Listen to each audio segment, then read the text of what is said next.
નામ રીના છે. હું 25 વર્ષની હતી, પરંતુ કોઈ સ્ત્રી મને તેમની વહુ બનાવવા તૈયાર નહોતી, કારણ કે મારો રંગ કાળો હતો અને હું દેખાવમાં સુંદર નહોતી. મારા લગ્નને કારણે મારી માતા ખૂબ જ ચિંતિત હતા. આ દિવસોમાં સંબંધ ગોઠવનાર એક મહિલા મારા માટે એક છોકરા સાથે સંબંધ લાવ્યા હતા. છોકરાનું નામ વિવેક હતું, પરંતુ તેમના માતા પિતા મૃત્યુ પામ્યા અને તેમનો ઉછેર તેમના કાકી દ્વારા થયો હતો. તેઓ એક નાની કંપનીમાં નોકરી કરતા હતા અને ભાડાના મકાનમાં એકલા રહેતા હતા.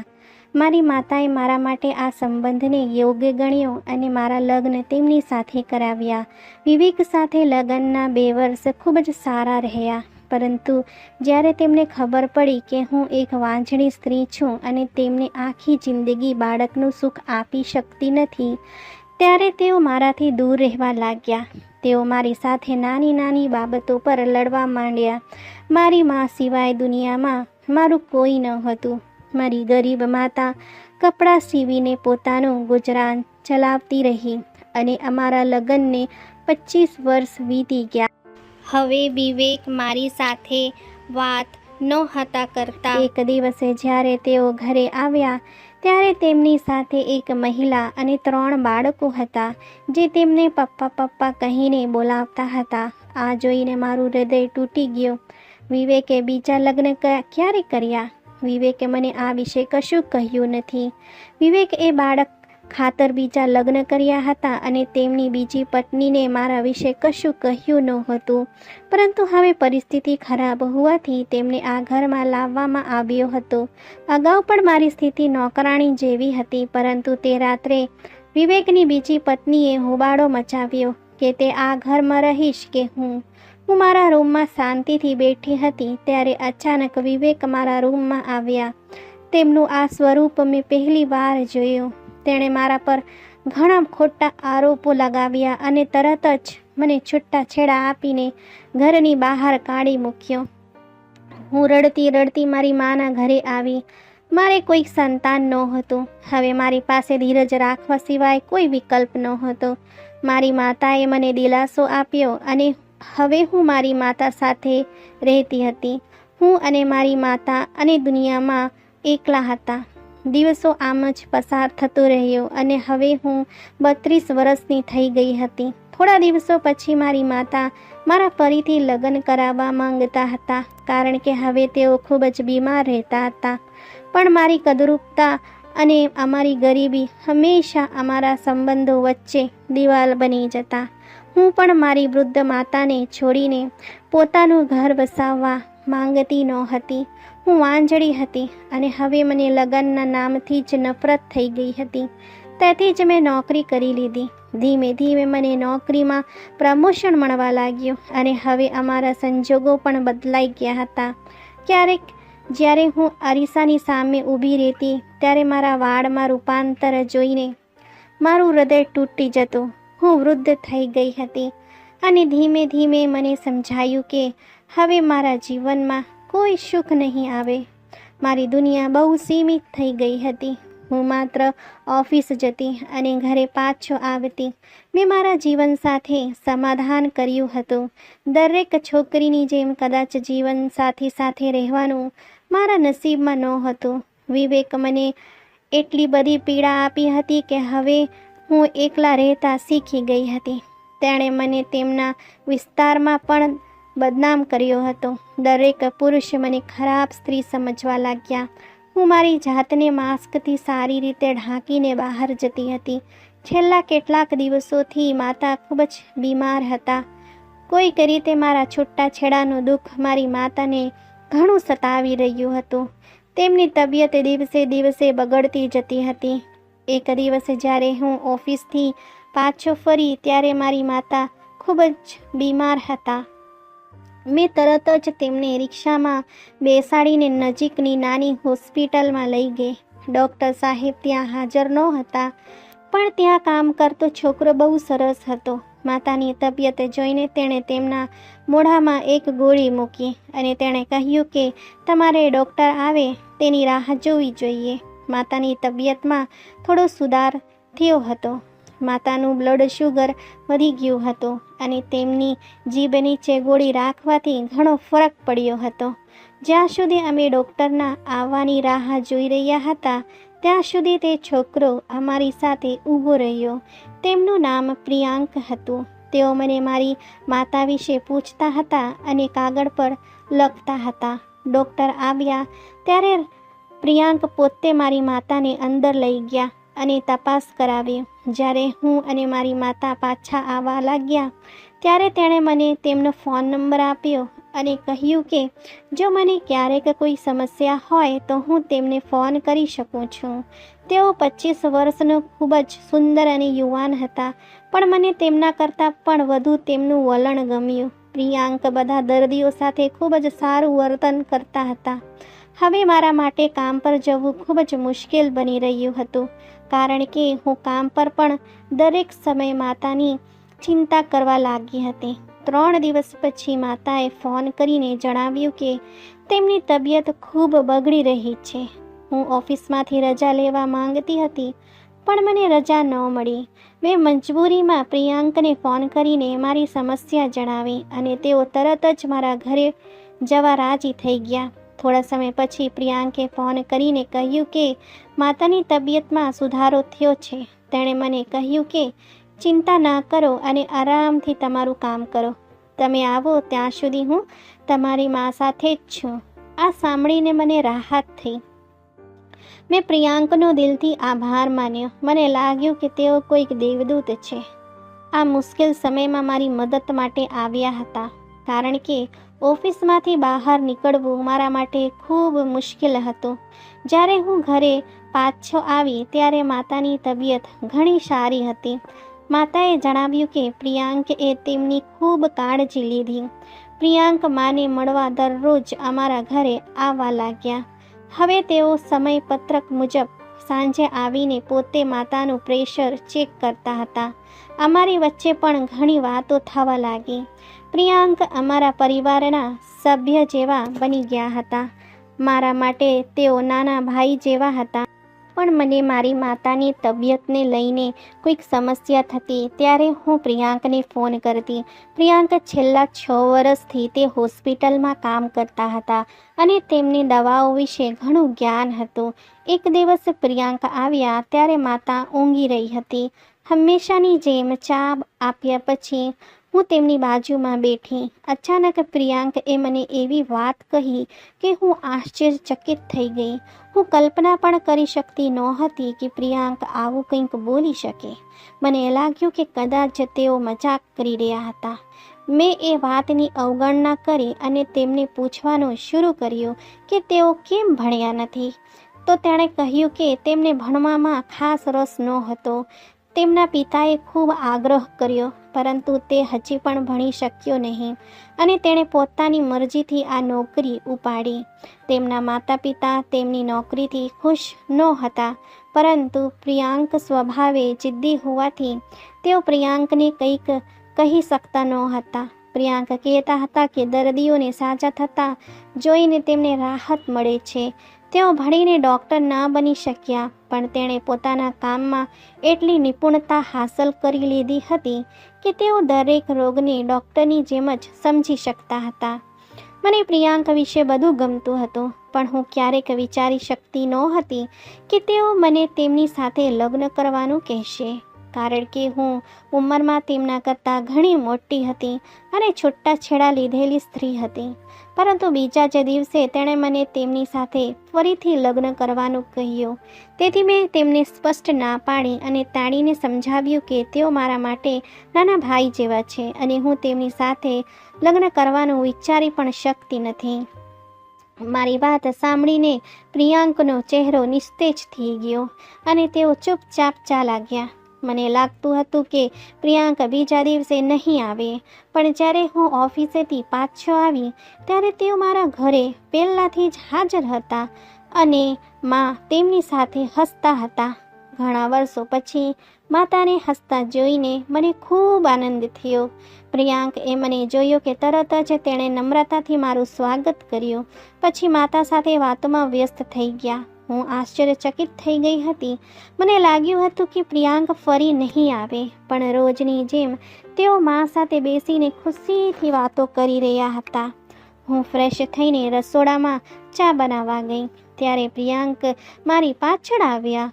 હું પાછળ વળી તો પ્રિયાંક કહેવા લાગ્યા, રીના, તમે ક્યાં સુધી એકલા રહીશ?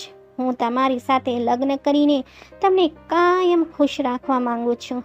મેં ઊંડો શ્વાસ લીધો અને ફરી એકવાર પ્રિયાંકને સમજાવ્યું કે મારી અને તેમની ઉંમરમાં ઘણો તફાવત છે. આપણો સંબંધ શક્ય નથી. હું જાણતી હતી કે હું પ્રિયાંક સાથે તેમની આદત મુજબ કડક વર્તન કરીશ તો તે આ બાબતે વધુ દલીલ કરશે. તેથી જ હું તેમને પ્રેમથી સમજાવવાનો પ્રયત્ન કરી રહી હતી કે હું છૂટાછેડા લીધેલી સ્ત્રી છું. હવે હું વૃદ્ધ થઈ ગઈ છું. તમે નાની છોકરી સાથે લગ્ન કરી લો. પણ પ્રિયાંક આ વાત સ્વીકારવા તૈયાર નહોતા.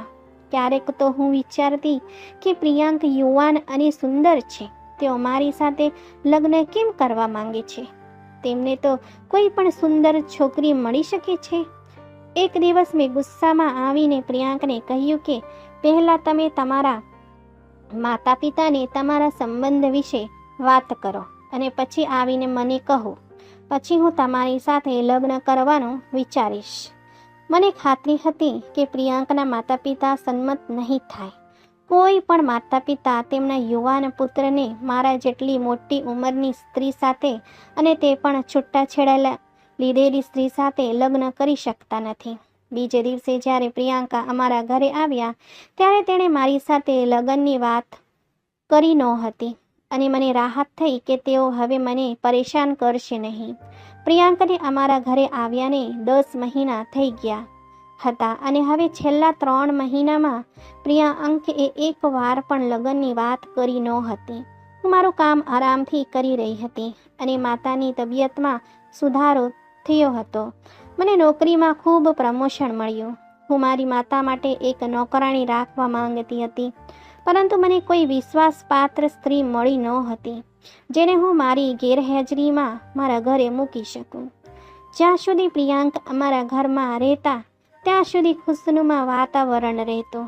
તેમના જતાની સાથે જ આખા ઘરમાં ફરી મૌન છવાઈ જતો, કારણ કે હું ઘરના કામકાજમાં વ્યસ્ત થઈ જતી અને માતા ખાટલા પર એકલા પડ્યા રહેતા.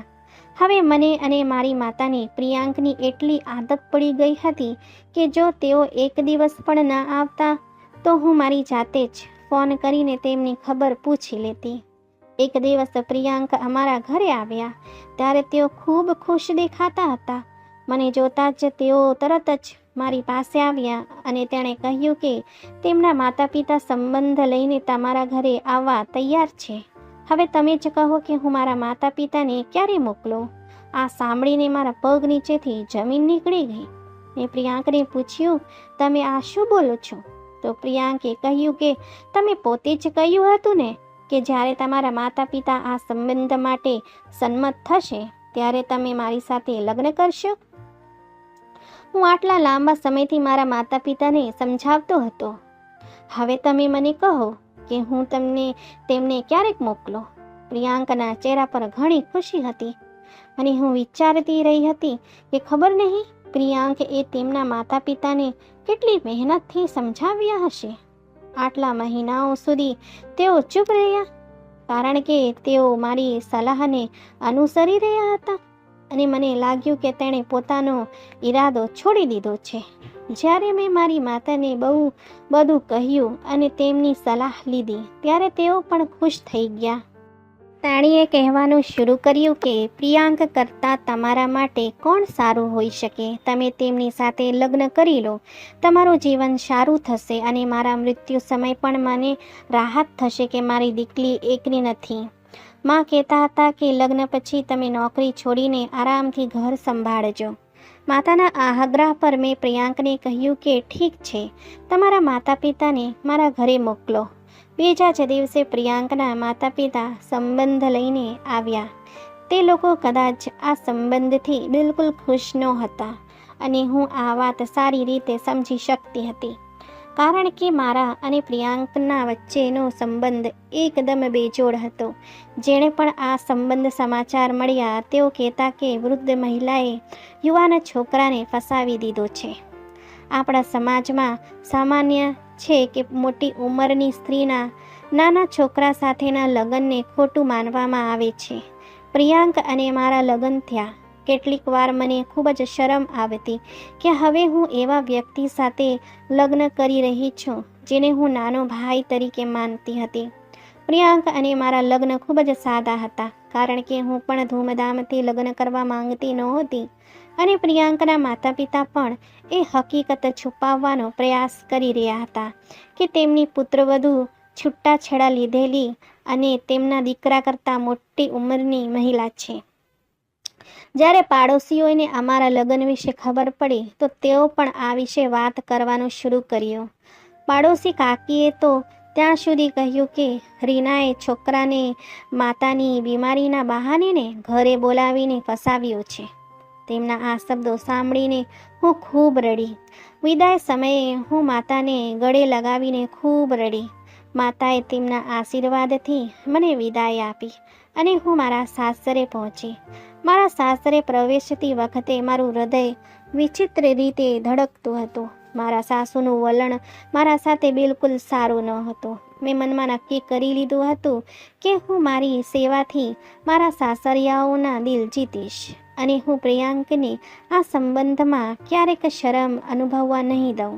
મારા સાસુએ મને પ્રિયાંકના રૂમમાં બેસાડી. થોડી વાર પછી પ્રિયાંક રૂમમાં આવ્યા અને મારું હૃદય જોર જોરથી ધડકવા લાગ્યું. પ્રિયાંક મારી પાસે બેઠા હતા અને ચૂપચાપ મારો ચહેરો જોઈ રહ્યા હતા.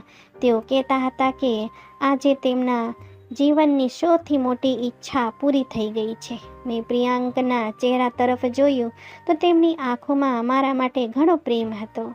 તેઓ કહેતા હતા કે રીના, મેં આ સંબંધ માટે મારા માતા પિતાને બહુ મુશ્કેલથી મનાવ્યા હતા.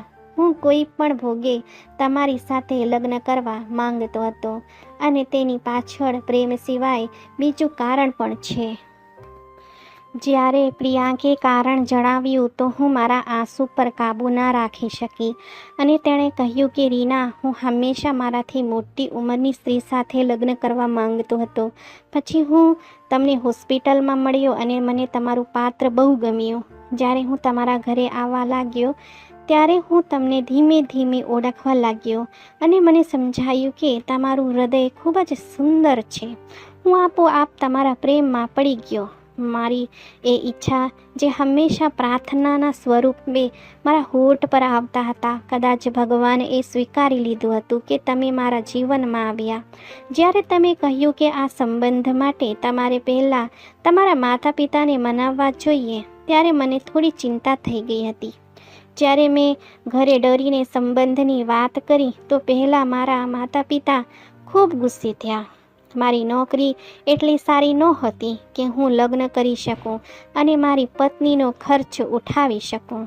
અને આ વાત મારા માતા પિતાએ મારી સામે મૂકી કે જ્યારે તમારી પત્ની આવશે ત્યારે તેમનો ખર્ચ કોણ ઉઠાવશે? ત્યારે પિતાએ કહ્યું કે પહેલાં એટલા લાયક બનો કે અમે તમારા લગ્ન વિશે વિચારી શકીએ. પછી મને તમારી પસંદગી જણાવો. મારા પિતાની આ શરત પૂરી કરવા મેં મારી આખી જિંદગીની મૂડીથી એક નાનકડો સ્ટોર ખોલ્યો અને 1-2 મહિનામાં મારો સ્ટોર સારો ચાલવા લાગ્યો અને મારી આવક પણ સારી રીતે વધી ગઈ. જ્યારે મેં ફરીથી મારા માતા પિતાને તમારા વિશે વાત કરી ત્યારે મારા માતા પિતા સંમત થયા. રીના, જ્યારે હું શાળામાં ભણતો હતો ને ત્યારે મેં એક પુસ્તકમાં એક વાર્તા વાંચી હતી જેમાં એક છોકરાએ મોટી છોકરી સાથે લગ્ન કર્યા હતા. એ વખતે હું નાનો હતો. હું વિચારતો હતો કે કોઈ પણ વ્યક્તિ તેના કરતાં ઘણી મોટી ઉંમરના જીવનસાથીને કેવી રીતે સ્વીકારી શકે. તેથી જ જ્યારે હું મોટો થયો ત્યારે મેં તે પુસ્તક ફરીથી વાંચ્યું જેમાં મને ખબર પડી કે તે છોકરી ખૂબ જ સમજદાર અને સાથીદાર સ્ત્રી હતી. ત્યારે મને ખબર પડી કે દરેક વસ્તુ પાછળ કારણ હોય છે. જે આપણા મનુષ્યો માટે ફાયદાકારક હોય છે. તે સમયે મેં નક્કી કર્યું હતું કે હું મારાથી મોટી ઉંમરની અને લાચાર સ્ત્રી સાથે લગ્ન કરીશ, તેને સારું જીવન આપીશ. આજના જમાનામાં મોટી ઉંમરની સ્ત્રી સાથે લગ્ન કરવું ખૂબ જ ખરાબ માનવામાં આવે છે. જો કોઈ યુવાન છોકરો મોટી ઉંમરની સ્ત્રી સાથે લગ્ન કરે તો લોકો તેની સામે ખરાબ નજરે જુએ છે અને કહે છે કે છોકરીએ છોકરાને ફસાવ્યો હશે. જ્યારે માણસ હોવા છતાં આપણે ભૂલી ગયા છીએ કે આમ કરવું એ ખોટું નથી. પ્રેમ ગમે ત્યારે કોઈને પણ થઈ શકે છે. જો તમે સાચા અર્થમાં કોઈના પ્રેમમાં પડ્યા છો તો તમારે આ બધું ન કરવું જોઈએ, પછી ભલે તે ઉંમરમાં નાના હોય કે મોટા. પ્રિયાંકે કહ્યું કે મારી સાથે લગ્ન કરવાનું કારણ એ જ છે કે તેઓ મને ખૂબ જ પ્રેમ કરે છે અને ઉંમરથી પણ તેમને કોઈ ફરક નથી પડતો. પ્રિયાંકની વાત સાંભળીને મારી આંખમાંથી આંસુ વહેવા લાગ્યા. પ્રિયાંકની સાથે જતા પહેલાં હું પણ વિચારતી હતી કે દુનિયાના લોકો મને અનેક રીતે તોડાનું નિશાન બનાવશે, પણ પ્રિયાંકે મને સત્યનો એવો અરીસો બતાવ્યો કે મારી વિચારસરણી સાવ બદલાઈ ગઈ હતી.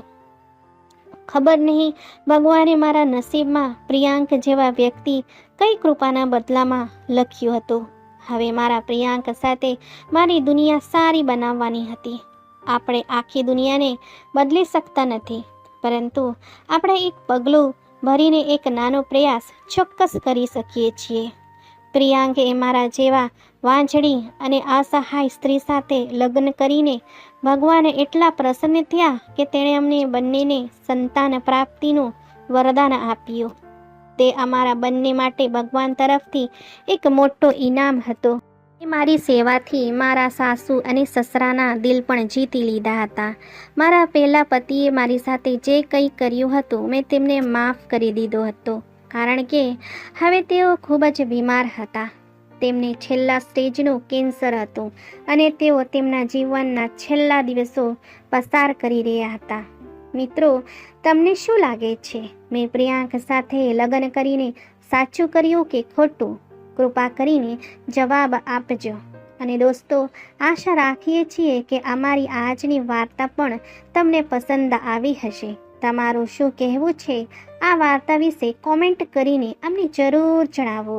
વિડીયોને લાઈક કરો અને આવી જ વાર્તાઓ સતત જોવા માટે ચેનલને સબસ્ક્રાઈબ કરીને બેલ દબાવીને ઓલ પર સેટ કરો, જેથી આવનારા વિડીયોની નોટિફિકેશન તમારી પાસે તરત પહોંચે.